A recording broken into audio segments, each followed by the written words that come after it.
Today I want to share with you how to bake with fresh milled flour.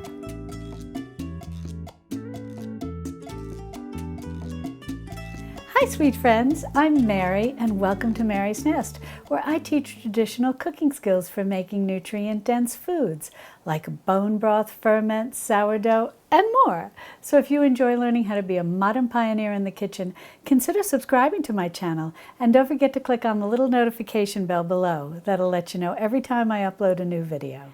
And if at any time you want to jump ahead in this video, I'll have the chapter timestamps in the description and in the pinned comment below, as well as a link to the blog post that corresponds with this video where I share a whole host of details. Now, when it comes to baking with fresh milled flour, there are some differences than when baking with flour that you've purchased at the grocery store. Now, what exactly are those differences? The general rule is that fresh milled flour is more thirsty than store-bought flour. So when you bake with fresh milled flour, you generally need to adjust your recipe to add a little more liquid. But how much liquid do you add? The answer to that question actually has a lot of answers, and we're going to cover them all in this video. This video is the first in a new series that I'm doing about baking with fresh milled flour. If you'd like to be notified of future videos, subscribe to my YouTube channel and click on the notification bell. You can mill all sorts of whole grain into whole grain flour. You can mill whole red wheat berries, which are a modern wheat. You can also mill whole white wheat berries, which is also another modern wheat. You can also mill your whole grain ancient grains into flour. You can mill whole grain spelt, whole grain emmer, as well as whole grain einkorn. All of these can be milled into fresh milled whole grain flour. And all the other grains that you can think of, including rye berries, can also be ground into whole grain flour. But once you have this fresh milled whole grain flour, how do you move forward to use that flour to bake with? Well, the answer depends on what type of whole grain you milled into fresh flour. As I mentioned earlier, fresh milled flour does tend to be thirstier than store-bought flour. But how much liquid you add to your recipe depends on which type of whole grain you've milled into fresh flour and will then be baking with. There is a general rule that I want to share with you today. The general rule is that when you take red wheat berries, modern day red wheat berries, which are very common, and you mill those into freshly milled flour, and then you go to use that freshly milled flour to bake with, you're probably going to need approximately 1/4 cup extra of liquid per cup of freshly milled flour. Now that's just a general rule, and there is a certain amount of trial and error that's involved whenever you're baking with fresh milled grains. And in many ways, this is not dissimilar to when you're just baking in general. Conditions in your kitchen, conditions outside, what the weather is doing, whether you live in a very humid climate or a dry climate, all of these things we've learned as home bakers play a role in how much liquid our baked goods are going to need. But the general rule is 1 cup of fresh milled flour and 1/4 cup of liquid. However, what happens when you bake with the flour that you've ground from ancient grains? Ancient grains absorb liquid differently than modern grains absorb liquid. When you take ancient grains and mill them into fresh milled flour, they actually need a little less liquid than if you had milled fresh wheat berries, modern day wheat berries, into flour. And this is true even when you're just baking with ancient grain flour that you bought at the grocery store. You'll often have to adjust your recipe slightly and use a little bit less liquid. Now, when you fresh mill your ancient grains, you also need, as I mentioned earlier, less liquid than if you're milling your whole wheat berries into flour, but you need a little more liquid than if you're just using flour from your grocery store that's spelt flour or einkorn flour or emmer flour.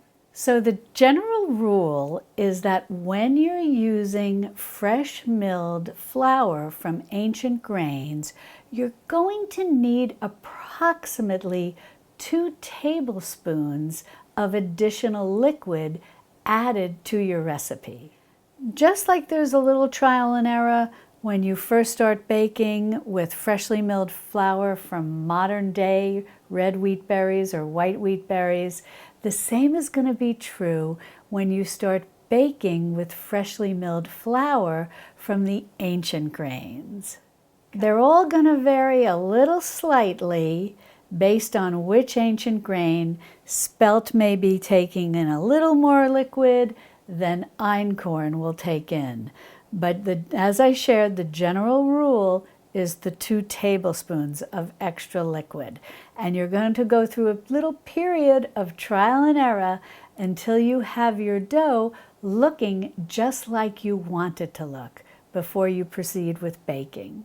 Now that we know the general rule that 1 cup of fresh milled flour from modern day whole wheat berries is going to require probably a 1/4 cup of liquid, and fresh milled flour from ancient grain whole grain berries is going to probably take about 2 tablespoons of water.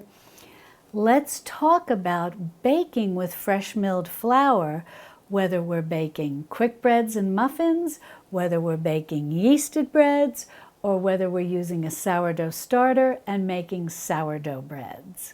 When it comes to baking with fresh milled flour from any type of whole grain, whether it's a modern wheat berry or an ancient wheat berry, such as spelt, emmer, or einkorn, which are forms of wheat, they're just ancient wheats. Whichever one you're baking with, I highly recommend that you first soak your fresh milled flour. I have a video where I show you how to soak freshly milled flour and then how to use that soaked flour to make muffins. And you could also use the same technique to make a quick bread, and I'll be sure to link to that video. The reason that you want to soak whole grain flour, whether it's been freshly milled or you've purchased it from the store, is because you want to maximize the nutrition and the digestibility of your ultimate baked good. And I go over this in great detail in that video where I talk about and show you how to soak flour. Now, when you move on to baking with freshly milled grain and you're baking a yeast bread where you use packaged yeast that you buy at the grocery store, or you're using a sourdough starter, you're going to have to get a feel for how the dough looks. You're going to want to make sure that you have the right consistency for the type of bread that you're ultimately making. And that's where adding in this little bit of extra water that we talked about comes into play, because you may be following a recipe for a yeasted bread or a sourdough bread, and it may call for a cup of water or a half a cup of water or whatever liquid that the recipe calls for. But chances are, if you're using freshly milled flour, you're going to need a little bit more liquid. But again, the liquid is going to depend on what type of grain you're milling into fresh flour to use to make your bread. Now today, I want to take some grain and I want to mill this into fresh flour, and then I want to talk about the different things that we can do with freshly milled flour to create exactly the type of flour we want. What I have here is emmer. Now, in the ancient grain continuum, so to speak, einkorn is the oldest, then you have emmer, and then you have spelt. Now you may also know emmer as farro, depending on where you live in the world. Now you also may know einkorn and spelt as farro as well. They often are grouped under the word farro, under the farro umbrella. And the only distinction is that einkorn is called the piccolo, or like small farro, and then emmer is called the medium farro or the medio farro, and then spelt is called the large farro or the grande farro. Now, how much flour do you get, how much freshly milled flour do you get when you mill whole grain? And the general rule is that a cup of grain, a cup of whole grain, just like this, will give you approximately a cup and a half of fresh milled flour. Now there is some variation because a lot can depend on what type of grain you're grinding. Spelt is a little larger, einkorn is a little smaller, emmer is somewhere in the middle. Whole grain wheat berries, modern day wheat berries, have their own sizes. And so there's a lot of variation as to how much whole grain you can actually fit in your cup. And then how much space in between the grain is different depending on whether the grain is large or small. But the general rule, we're talking a lot of general rules today, but that is very typical for the home baker. There are a lot of general rules, and then there's a lot of eyeballing, so to speak, on our part, and a lot of trial and error and experimentation, and just general experience at home baking until we reach a point where we kind of know off the top of our head exactly which grain is going to give us how much fresh milled flour. But as I said, the general rule, if you're planning this out and you mill your flour fresh every time you want to bake, is that 1 cup of whole grain will give you approximately 1.5 cups of fresh milled flour. Now I'm going to grind this grain in my mock mill. And for those of you who have been with me for a while, you know I love my mock mill. I have a mock mill 100, and this is a wonderful grain mill. I did a lot of research. I purchased this myself. It was not given to me. And I did a lot of research, and I ultimately decided on this particular type of mock mill. There are different varieties in the mock mill family, but this one fit my family perfectly. It is a stone ground mill, and it's very affordable, and I've been very pleased with it, and it has held up beautifully through use. Now, this is not a sponsored video. I just like to share with you about my mock mill because I often get a lot of questions about it. Now, using your mock mill, you can grind your grain to different textures. I like to set mine to about number 5. And the reason that I like to do that is because it creates a nice flour, but there is still some bran and germ visible.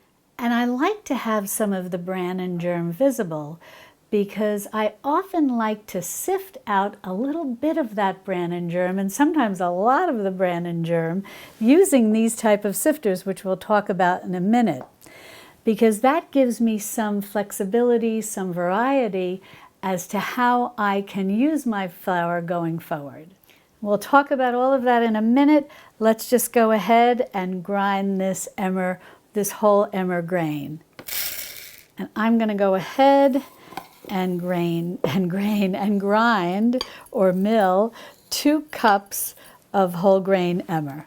Oh, and I want to mention that if a mock mill is something you're ever interested in purchasing, the folks at Mock Mill were so kind to give me a discount coupon code for my viewers, and I'll be sure to link to that in the description below. Now let's grind our whole grain into fresh milled flour.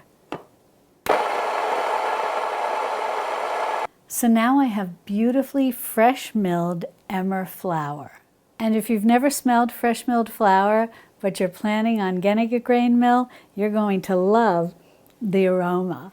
Now, if you want to bake this as is with all the germ and the bran in place, and you want to use this to make some type of quick bread or some type of muffin or pastry, whatever the case may be, In order to mimic that sort of whole grain pastry flour that's often recommended to be used when baking whole grain quick breads, you can basically turn this into a whole grain pastry flour by soaking it overnight in some type of liquid that I mentioned earlier. It's got to be some type of cultured or acidulated liquid.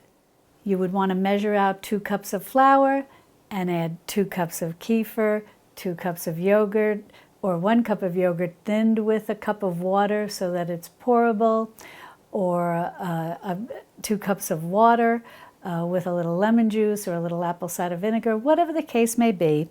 And you're just going to do the 2 cups. You're not going to worry at this point about adding the little bit of extra liquid needed when baking with fresh milled grains. You're going to worry about that when you get ready to make your batter to actually bake with. And that's what I explain in that video for soaking whole grain flour overnight and then baking it to make, in that video I make muffins, but you can also do a quick bread. So you can just do that with this flour as is, all the bran and germ intact. Now, I generally don't recommend using 100% whole grain flour to make a yeasted bread because we've not deactivated any of the phytic acid. We've not maximized the nutritional value and the digestible value of our whole grain flour. Just as a side note, when we do take action to deactivate some of the phytic acid to make our flours more nutritious and more digestible, we're not deactivating all of the phytic acid. And that's okay, because phytic acid also has a good side. It's an antioxidant. So we get the best of both worlds by deactivating some of it that allows us to absorb the nutrients and digest our whole grain breads better. But at the same time, we benefit from the antioxidants that are left in. Instead of using this yeasted flour as is, I would recommend that you first sprout your whole grain, dry it, and then grind it into flour. You now have sprouted flour, which is highly nutritious and very digestible, and you can use that to make your quick bread without any soaking, and you can also use that to make your yeasted bread. And basically what you're making are sprouted quick breads and sprouted yeast breads. And whether you're baking with your fresh milled flour from plain whole grain or sprouted whole grain, you're still going to need to allow for that adjustment of water. Now, what we've been talking about today focuses on the fact that we are grinding our whole grain into fresh milled flour and then turning around and getting ready to use it to bake. Now, what if you like to grind a lot of grain at one time and then have your fresh milled flour ready for you, maybe a week's supply, a month's supply, whatever the case may be? How does that affect the water that you may need to add to your fresh milled grain? The longer you keep your fresh milled grain, the less water you may find that you need to add to it when you go to bake with it. So you see there are a lot of caveats, so to speak, and a lot of exceptions to the rule as to exactly what you're going to need to add in terms of liquid when you go to bake your bread.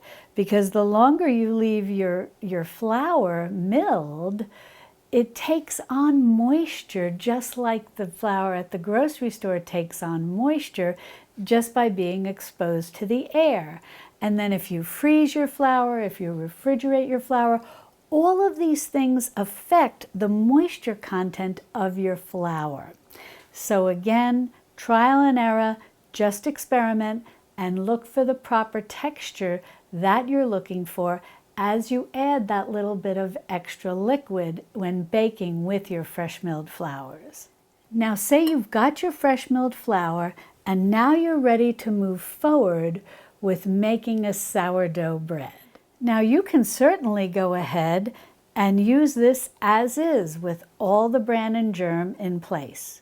But if you want to make a slightly lighter loaf of sourdough bread, you may want to consider sifting out some of the bran and germ, approximately 1/4 of the bran and germ. And this is nothing to feel bad about, and you're really not losing a lot of nutrition. This is something traditional cultures have done for centuries and was a very common practice among the bakers of the Middle Ages. So if you're interested in learning how to sift your flour to sift out some of the bran and germ, I want to show you how to do that. Now, I generally just sift out about 1/4 of the bran and germ, and again, this is all estimates. I just kind of eyeball it till I see the flour looking the way that I want it to look. But you can significantly sift out a lot of bran and germ and make kind of what I think of as an old world flour. It doesn't have all the bran and germ sifted out. It's not exactly like all-purpose flour from the grocery store, but it's pretty close.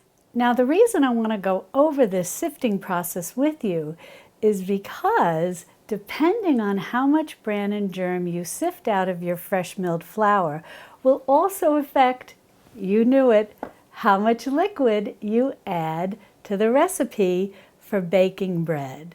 The more bran and germ you sift out of your fresh milled flour will affect the amount of water that you need to make your bread, or liquid. It's usually water when I'm baking bread, so I tend to say that, but whatever liquid you're using.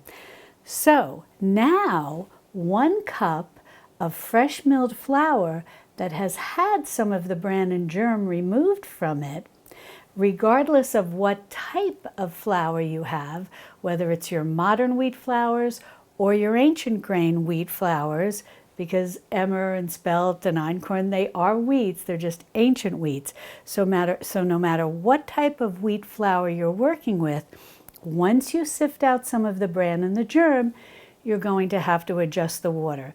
So now say you've milled modern day red wheat berries, and originally you would need 1/4 cup of water for your 1 cup of whole grain flour. Once you sift out some of the bran and the germ, you're going to have to reduce that 1/4 cup a little bit, because the bran and the germ often are very thirsty. But now that you've sifted some out, you're going to need a little less water. Now, if you just want to sift out about 1/4 of the bran and the germ, the way that I do, a simple mesh strainer like this will work great. If, however, you want to sift out a lot more bran and germ so that you create something more like what I mentioned earlier, an old world flour, you'll want to use a baker's sifter. And these come in different meshes depending on how tight the mesh is. And depending on how tight the mesh is will determine how much bran and germ you can sift out of your flour, out of your fresh milled flour. Now, these should be relatively easy to find if you have a kitchen store in your area or online at places like Breadtopia or King Arthur Flour. And if I can find links to these on Amazon, I'll be sure to put them below. So what I usually do is just by the cup start to scoop the flour into my mesh strainer, and then all I do is just give it a shake like this. And you'll see as we get down a little lower, the bran and the germ that remains. Now, as I get this little bit of bran and germ in my mesh strainer, I don't throw this out. I go ahead and I just transfer the little bit to a container, and I'll just keep transferring it as I'm sifting it. And then I save that. You can add it to when you're making bran muffins, or it's great for dusting your baking stone when you want to put a bowl of bread down on it, or a bowl of dough when you're baking bread, whatever the case may be, but I don't throw it out. Now I would have my slightly sifted flour to go ahead and bake with. And really at this point, if you even wanted to soak this overnight to use for quick breads or muffins, you could do that too. Although I will say the soaking process, when it comes to soaking 100% whole grains, helps tremendously in making a light quick bread or a light muffin, because the soaking process helps break down a lot of the gluten, and through the deactivation of some of the phytic acid, all the processes that go on with soaking do help create a lighter baked good. So it's really up to you whether or not you want to sift out some of the bran and germ or not. However, when it comes to forging ahead and making a sprouted flour that you make with yeast, assuming that you've sprouted your grain and you now have your sprouted flour, or you're going to go ahead and use your fresh milled flour with your sourdough starter to make a sourdough bread, I highly recommend sifting out at least, and again, I eyeball this, it's really just a guesstimate. I just like to sift out a little bit of the bran and germ. I find that it just makes a slightly lighter and a slightly more digestible loaf, whether it's using sprouted flour or a sourdough. I think it just overall lightens everything and improves the texture, the taste, and I personally, in my humble opinion, think the digestibility. Now, what I want to show you is if you decide you want to sift out more bran and germ than what you can sift out just using your standard mesh strainer, and you want to sift out enough to maybe make what I was calling an old world flour, and you want to use one of these baker sifters, then you just want to make sure that you have a pretty big bowl to do this. And I'm just going to go ahead and dump the whole amount right into my sifter, and then all you're going to do is just sift this or tap it, whatever the case may be. It does take a little while to do, and you just want to make sure you have a big bowl so you don't get too much of a mess on your hands. Now you'll see, as I tapped this and started sifting out the bran and the germ, the flour that comes out is very light in color and very soft and gentle. Not quite an all-purpose flour, but very close to being what I call an old world flour, meaning the old world's version of an all-purpose flour. There's still a little bran and germ in here. You can see the coloring is beige, not white. It's also not bleached, so that's a good thing. And it's very soft, and it's going to create very light baked goods. And the mesh strainer that I used of these two was the tighter mesh. So I really will wind up sifting out the bulk of the bran and the germ of this flour. And now you can really see the difference when you look at the flour that's in the sifter. This is the flour in which I just used my little mesh strainer, my little handheld mesh strainer, sifted out a little bit of the bran and the germ. And you can see it's sort of coarse. It still has a lot of bran and germ in it. It leans to a little darker beige color. And then when you compare that to the flour in which I've sifted out a lot more of the bran and the germ, my old world all-purpose flour, you can see that there is a significant difference in not just the color, but the texture. And each will bake up a slightly different type of baked good. And now keep in mind, whether you're baking with this freshly milled flour that has the bulk of the bran and germ intact, or you're baking with this freshly milled flour in which you've sifted out a lot of the bran and the germ, you're going to have to adjust your water. You can always use that 1/4 cup as your benchmark, or if you're using ancient grains, that 2 tablespoons of additional liquid as your benchmark. But there will be some adjustments, not just on what you ground, but on what you sifted and when you sifted it, or when you ground it and when you sifted it. Did you refrigerate it? Did you leave it at room temperature? Did you freeze it? So on and so forth. So there is some trial and error, but I hope having those benchmarks of a 1/4 cup of liquid or 2 tablespoons of liquid can give you a place to start.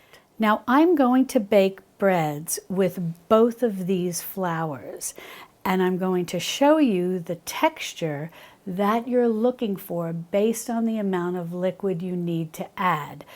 but I'm going to do those in future videos. So if you're subscribed to my channel and you receive notifications, you should be notified when those videos come out. If not, and it's something that you're interested in learning more about, please consider subscribing and hitting the notification bell. Now, in the meantime, be sure to click on this video over here where I have a home baker playlist where I show you how to bake with soaked flour, sprouted flour, how to bake with yeast, and how to bake with sourdough, and how to make a foolproof sourdough starter. And I'll see you over there in my Texas Hill Country kitchen. Love and God bless.